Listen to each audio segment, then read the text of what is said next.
Nandini. Cover பண்ணிங்களா? So Nandini மேம்க்கு இன்றைக்கி birthday. So எங்கள் சேனல் சார்பாக நந்தினி மேம்க்கு பர்த்டே விஷ் பண்ணிக்கிறேன். Happy birthday ma'am. Thank you. Happy. Okay, இப்போது ஒரு சிம்பிள் கொஸ்டின் மேம். உங்கள் வாழ்க்கை எதை நோக்கி போகுது? அதுதான் கொஸ்டின். உங்களோட எக்ஸ்பீரியன்ஸ் என்ன? என்னோட வாழ்க்கை வந்து அவரை வந்து நல்லா ஒரு லைஃப் எல்லாத்தையும் சொல்லி தரணும், நல்லா படிக்க வைக்கணும். இல்லை, இது ஒன்றும் மக்களுக்கு ஏற்ற மாதிரி ஏதாவது சொல்லுங்கள். மக்களுக்கு ஏற்ற மாதிரி தான். சார் நீங்கள் கேளுங்க சிவா சார். இல்லைங்க, லைஃப் ஏற்ற இறக்கம் நீங்கள் பார்த்துருப்பீங்களே, அந்த ஏற்ற இருக்கிறது நீங்கள் சொல்ல முடியுமா? லைஃப்பில் உங்களுக்கு எந்த அளவுக்கு ஏற்ற நடந்த இன்சிடென்ட் ஏற்ற இருக்கும்? அந்த மாதிரிலாம் நிறையா இருக்கும்ல. சில இது பாசிட்டிவாக இருக்கும் உங்கள் லைஃப்பில், சில இது நெகட்டிவாக இருக்கும். அது பாசிட்டிவாக இருக்க டைமில் நெகட்டிவாக இருக்கும்போது ஏதாவது சப்போர்ட் பண்ணாமல் தனியாக போராடி இருப்பீங்க. அந்த மாதிரி இன்சிடென்ட் ஏதாவது கண்டிப்பாக நம்ம லைஃப்பில் வந்து யாரும் கூட வர மாட்டாங்க. எந்த சுச்சுவேஷன் வந்தாலும் எப்படி வந்தாலும் நம்ம தான் அதை ஃபேஸ் பண்ணுவோம். வந்து நம்ம சப்போர்ட் பண்ணாலும் சரி, சப்போர்ட் பண்ணனாலும் சரி, அதை நம்ம கேஷுவலாக எடுத்துகிட்டு நம்ம லைஃப் நம்ம தான் ஃபேஸ் பண்ணுவோம். நிறைய பேர் எப்படின்னா அவங்க பார்க்கும்போது நம்மளை எப்பவுமே ஏற்றத்தாரோ தான் பார்ப்பாங்க. எல்லாருமே அப்படி தான் இருக்கும். சண்டை வீட்டில் நடக்குது எல்லாமே அப்படி இருக்கும். ஏன்னா அதெல்லாம் ஃபேஸ் பண்ணி நம்மளுக்கு என்ன மோட்டிவேஷன், நம்ம பையனை வளர்க்கணும் அப்படின்னு தான் அந்த லைஃப். மேம், உங்கள் லைஃப்பில் என்ன மேம் ட்ராஜடி நீங்கள் ஃபேஸ் பண்ணியிருக்கீங்க? ட்ராஜடி மீன்ஸ் எனக்கு ஆறாத வேர்டு ஏதாவது ஒன்று இருக்குல்ல, ட்ராஜடி. எல்லாரும் ரொம்ப கஷ்டப்படுவாங்க. அப்போ எனக்கு உதவியே யாருமே இல்லை. அந்த மாதிரி ஏதாவது பணம் இல்லாமல் ரொம்ப கஷ்டப்படுவோம். அந்த டைமில் யாரும் சப்போர்ட் பண்ணல. அம்மா சப்போர்ட் பண்ணுவோம். இன்னும் தனியாக தான் இருக்குவாங்க. ரிலேஷன்ஸ் அப்படின்னு எனக்கு குழந்தை பிறக்கும் போது கூட எங்கள் அம்மா என்னோட ஃபேமிலிஸ் மட்டும் தான் இருந்தாலும் ரிலேஷன்ஸ் யாரும் எடுத்துவாங்க. அந்த மாதிரி டைமில் நான் ரொம்ப தனியாக பேசினேன். மோஸ்ட்லி எங்கள் அம்மா தான், எங்கள் அம்மா மட்டும் தான் இருந்திருக்காங்க. கடைசி இப்போ வரைக்குமே அவங்க மட்டும் தான் இருக்காங்க. இல்லை, ரிலேட்டிவ்ஸ் பொறுத்தவரை ஏன்னா ஒரு சில பேர் சொந்தம் தான் எல்லாம், சொந்தக்காரங்க தான் எல்லாம். அப்படிலாம் இல்லைங்க, அப்படிலாம் கிடையவே கிடையாது. நாங்கள் வந்து எனக்கு ஆக்சுவலாக எங்கள் அம்மா கிடையாது, அவர் இறந்துட்டாரு. அதுலேருந்து இது வரைக்கும் எங்கள் அம்மா மட்டும்தான் பார்த்துருக்காங்க தவிர அவங்க இல்லை, அவங்களுக்கு அப்பா இல்லை அப்படின்ற மாதிரி ரிலேட்டிவ்ஸ் அது இருந்தால் மட்டும்தான். மதிப்புன்னா மெயினாக என்ன சொல்லுவீங்க? பணம் தான். அதெல்லாம் மதிப்பாங்க, இல்லைன்னா இல்லை. பணம் இருந்தால் எல்லாம், இல்லைன்னா இல்லையா? இப்போ லைஃப்பில் நடந்த ஹாப்பி மூமெண்ட் ஏதாவது ஞாபகம்? இந்த விஷயத்தோட நான் ரொம்ப ஹாப்பியாக இருந்திருக்கேன். குழந்தை வந்து ஆப்ரேஷன் சொன்னாங்க எனக்கு. அது வந்து நார்மலாக நல்லபடியாக பிறந்திருக்கோம். அதில் எனக்கு ஹாப்பினஸ் எல்லாமே எனக்கு ஓகே மேம், சூப்பர். உங்கள் பேர்? என் பேர் கீராஜ். இங்கே நான் வந்து பாரிஸ். Okay sir. இப்போது காமனாக ஒரு கொஸ்டின், இது எல்லாத்துலேயுமே கேட்டுட்டு இருக்கோம். உங்கள் வாழ்க்கை எதை நோக்கி? என் வாழ்க்கை வந்து இப்போ நான் ஒரு பொண்ணு நினச்சிட்ருக்கேன்.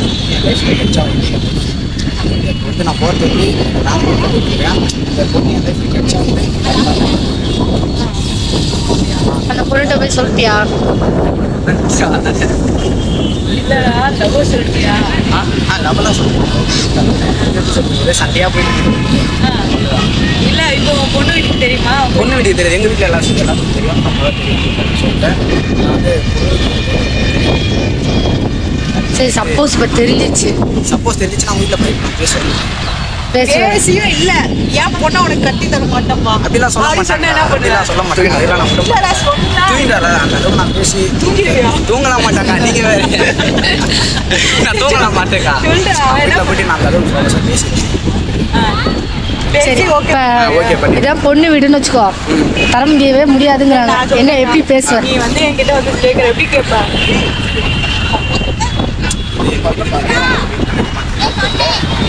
எனக்கு நான் துரோகம் பண்ணுற மாதிரி இருக்கும். நான் சொல்றேன்ப்பா, நான் என் பொண்ணை கட்டி தர மாட்டேன். கட்டி தர மாட்டேன். வேண்டாம் நீனு. நான் வேற என்ன பண்றது? இதுக்கு தான் வர முடியும். என்ன படிக்கிற? என்ன படிக்கிறீங்க? ஃபர்ஸ்ட் இயரா? ஃபர்ஸ்ட் சரி, யார் ஃபஸ்ட்டு காதல் சொன்னா? ரெண்டு பேருக்கு எப்படி காதல் வந்தது? யாருக்கு சொன்னா? வந்துலாம் நான் என் மூலியமாக தான் நான் தான் பேசுவேன். அதான்டா. சொன்னோடனே ஓகே சொல்லிட்டாங்களா? எப்படி சொல்லிட்டாங்க. பார்த்து லவ் ப்ரப்போஸ் பண்ணா எப்படி அந்த பொண்ணை பார்த்து உனக்கு இம்ப்ரெஸ் ஆச்சு? பொண்ணை பார்த்து நான் எப்படிப்பட்ட ஒரு பொண்ணு ஆசைப்பட்டனோ இதாக இருக்கும் பொண்ணு வேணா அப்படி சொல்லிட்டு நம்ம வந்து ஒரு கெட்ட லைஃப் நம்ம வந்து இப்படி போகிறோன்னா வச்சுக்க, இதெல்லாம் பண்ணாது, இதெல்லாம் பண்ணாது, அதெல்லாம் தப்பு, நீ இப்படி தான் இருக்கணும்ட்டு அவங்க கான்செப்ட் முடியாது. குடிக்கிறக்க முட்டை இருந்துச்சு. நான் போய் சொன்னேன், எல்லாம் அக்செப்ட் பண்ணாங்க. இப்போ வந்து ஒரு மாசம் தான் போயிட்டு இருக்கு. எனக்கு என்ன பண்றதுனே தெரியல. அவதான் லைஃப் அவ்வளோ கண்ட பேர் வாழ்ந்துட்டு. சரிடா, இதை தாண்டி ஓகே ஒருவேளை அவங்க வீட்டுல ஓகே சொல்லிட்டாங்க அந்த பொண்ணை என் பிள்ளைய கட்டி கொடுக்குறப்பா நீ வச்சுக்கோ. ஆனா மகாராணி மாரி பார்த்தேன் பாக்கா நானே. சந்தீப மகாராணி மாரி பார்த்துமா அவன் லைஃப்ல கிடைச்சானா நான் எவ்வளவு கஷ்டப்பட்டாலும் சரி, நான் பிச்சை எடுத்தாலும் சரி, அவன் நல்லா இருக்கும். எனக்கு லைஃப்க்கு எனக்கு வேணும், என் லைஃப் நல்லா இருக்கும். அவன் என்ன சொல்கிறதோ அது எல்லாத்தையும் நான் கேட்பேன். எங்கள் ஃபேமிலி எனக்கு ரிலேட்டிவ் ஒரு பக்கம் ஃபேமிலி, ஒரு பக்கம் வந்து லவ், ஒரு பக்கம் படிப்பு, ஒரு பக்கம் ஃப்ரெண்ட்ஸ். சரி, எந்த வருஷத்தில் மேரேஜ் பண்ணலாம் உத்தேசம்? எனக்கு வந்து 27 வயசுல தான். நான் இப்போ வந்து இப்போ காலேஜ் படிச்சுட்டு இருக்கேன். காலேஜ் முடிச்சிட்டோன்னே எனக்கு துபாய் போகணும். துபாயில் தான் வேலை ஆசை. எனக்கு வந்து சென்னை சிட்டியில் இருக்கிற வில்லேஜ் இருந்தாலும் சரி, வந்து துபாயிலே செட்டில் ஆகிடணும். லைஃப்பில் வந்து எல்லாம் நீ ஓகே, நீ காத்துட்டு இருப்பப்பா, அந்த பொண்ணை காத்துட்டு பொண்ணுகிட்ட நான் சொல்லுவேன். நான் உங்கள் வீட்டில் பேசிடுவேன் அதுக்கு முன்னாடி. இதுமாரி பொண்ணு நீங்கள் பார்த்துங்க, நான் பொண்ணு கூட நான் படிக்க வைக்கிறேன், நான் துபாய்க்கு போகிறேன், வேலைக்கு போகிறேன், நான் பேசுவேன். வேலை நீ வந்து துபாய் போகும்போது இவ்வளோ வருஷம் வரதுக்கு ஒரு 5 வருஷம் 6 வருஷம் கழிச்சு தான் நீங்கள் வரணும். அது வரையும் அந்த பொண்ணு வெயிட் பண்ண முடியல. ஏதாவது ஒரு சுச்சுவேஷன் ஏதாவது என்ன அது பண்ணது? முன்னாடியெல்லாம் அவ கான்ஃபிடண்டா இருக்கா, ஒரு பக்கம் ஃபேமிலி என்ன நடந்தாலும் அது நீங்கள் சொல்கிறீங்களா அது கட்டுதாங்க. என்ன நடந்தாலும் அந்த பொண்ணு தான். அவளுக்குன்னு ஒரு கஷ்டம் தான், நான் விட்டுலாம் போக மாட்டேன். அவளுக்குன்னு என்ன ஒரு கஷ்டமாக இருந்தாலும் என்னால் முடியலையோ நான் பண்ணிவிடுவேன். முடிஞ்சது. எத்தனை வருஷம் லவ் உங்க ரெண்டு? இப்போ 2 மாதம் லவ் தான். ஆனால் வந்து ஏற்கனவே ஒரு லவ் ஒன்று பண்ணியிருக்கேன். அது வந்து 1.5 வருஷம் லவ். அது விட்டு போனது கூட எனக்கு வந்து பெருசாக நினைக்க முடியல. சரி போகிறேன், என்னை விட்டு போனது கூட நீ நல்லா இரு அப்படிதான் நினச்சேன். ஆனால் இப்போ வந்து இன்னும் நான் வந்து லவ் பண்ண 4 பொண்ணுமா இருக்கலாம். அதில் கிடச்ச எனக்கு வந்து அதிகம். சரி, இப்போ ஏற்கனவே லவ் பண்ணுறேன்னு சொல்லியிருக்கீங்களே, அதில் உங்களுக்கு பிரிஞ்சு போயிட்டீங்க, ஏதோ ஒரு காரணத்தோ பிரிஞ்சு போயிருப்பீங்க. அது என்ன இந்த இப்போ நான் வந்து அந்த பொண்ணு இப்போ ஒரு நிமிஷம், இந்த லவ் கடைசி வரைக்கும் நீட்டிங்க எப்படி நம்புறீங்க நீங்கள்? இந்த லவ் கடைசி வரைக்கும் இருக்குன்னா அவங்க கொடுக்குற நம்பிக்கை. இப்போ கூட எப்படி சொல்கிறது, சண்டையில் நீ வேணாம் எப்படி சொல்கிறதுனா வச்சுக்கோங்க, சண்டையில் வந்து நீ வேணாதான்றாங்க. நான் வந்து சரி ஒரு இது வேணும், நம்மளுக்கு வேணும்னா அதை நம்ம தேடி போனால் தான் அது கிடைக்கும். அது இந்த மாதிரி அந்த நம்பிக்கையில் எனக்கு அதெல்லாம் புரிஞ்சுக்குவாங்க. இப்போ இருக்கிற சுச்சுவேஷன் வந்து அதெல்லாம் புரிஞ்சுக்கிட்டு எனக்கு அதெல்லாம் புரிஞ்சுப்பாங்க. யார் விட்டு கொடுப்பா 2 பேரில்? 2 பேருமே விட்டு தான் போகும். சூப்பர். சண்டையில் யார் விட்டு கொடுப்பா? சண்டையிலையா? சண்டையில் வந்து அவன் தான் நான் அடிச்சா கூட வாங்கிட்டு இருக்கணும். டென்ஷன் ஆகிட்டானா கோவமாயிட்டானா யாரை நினைக்க நீ யாரா அப்படின்னு கேட்பா. அதுக்கப்புறம் வந்து பாசமாக பேசுவாங்க. ஓகே, ஓகேவா? இன்னொன்று, இப்போ பொதுவாக வந்து ஒரு சில பசங்க எல்லாமே லவ் பிரேக்கப் ஆகி சுற்றுறாங்கல்ல, அந்த பசங்களுக்குலாம் நீ என்ன சொல்ல வர? ஒரு கவர்மெண்ட் அட்வைஸாக என்ன சொல்ல வர? இல்லை, சில பேர் சூசைட் பண்ணியிருப்பாங்க. நீ இப்போ இருக்கிற காலகட்டத்தில் வந்து எப்படி சொல்கிறதுனா பொண்ணு வந்து பொண்ணாக இருந்தால் போதும், அவ்வளோதான். அப்படி இருக்காங்களா? வந்து இருக்காங்க. அப்படிலாம் ஒரு 1000ல் வந்து ஒரு 900 பொண்ணுங்க வந்து காலகட்டத்தில் பொண்ணுங்களாக இருந்தால் போதும். எதுவும் இருந்தாலும் எப்படி சொல்கிறது, நீ சொல்கிறது நான் கேட்பேன், கேட்காமலாம் இருக்க மாட்டேன். நான் சொல்கிறது நீ கேட்கணும். எதாக இருந்தாலும் விட்டு கொடுத்து போகிற மாதிரி இருக்கும். அப்படின்னா விட்டு கொடுத்து போகிறவங்க. ஓகே, இப்போ வந்து பசங்களும் அதே மாதிரி பண்ணுறாங்க. பசங்களோட எப்படி சொல்றதுன்னா சொல்லிட்டு போறாங்க. பசங்களாம் இப்போ சுச்சுவேஷன்ல இப்போ ரீசெண்டாக அந்த மாதிரி எப்படி சொல்றது, பொண்ணுங்களையும் குறை சொல்ல முடியாது, பசங்களையும் குறை சொல்ல முடியாது. அந்த பொண்ணு வந்து ஒரு 4 பசங்கள்கிட்ட பேசினா வந்து தப்பு பண்ணிருக்காங்க. பசங்க வந்து 4 பொண்ணுகிட்ட பேசினா பொண்ணு தப்பு பண்ணிருக்காங்க. சந்தேகம் இருக்கக்கூடாது. சந்தேகம் ஒரு அளவுக்கு இருக்கலாம். இப்போ நானே ஒரு சந்தேகம் பிடிச்சதுனால தான் வந்து அடித்து இது பண்ணி ஆனால் அனுபவிச்சுட்டு இருக்கேன். இருந்தாலும் நான் கஷ்டப்பட்டேன்னா அந்த அளவுக்கு நான் இருக்கேன். இன்னொன்று பார்த்தீங்கன்னா, இப்போ நீங்கள் சொல்கிறது ஓகே. இப்போ ஒரு சில ஃபேமிலியில் அந்த லவ் அதெல்லாம் செட் ஆகாது, வேண்டாம்னு சொல்கிறாங்க. அது இப்போ 2 பேரும் நல்லா லவ் பண்ணிட்டு இருக்காங்கடா, திடீர்னு ஃபேமிலிக்கோசரம் இல்லை எங்கள் ஃபேமிலியில் வேண்டாம் அப்படின்னு சொல்லிட்டு விட்டு போகிறாங்க.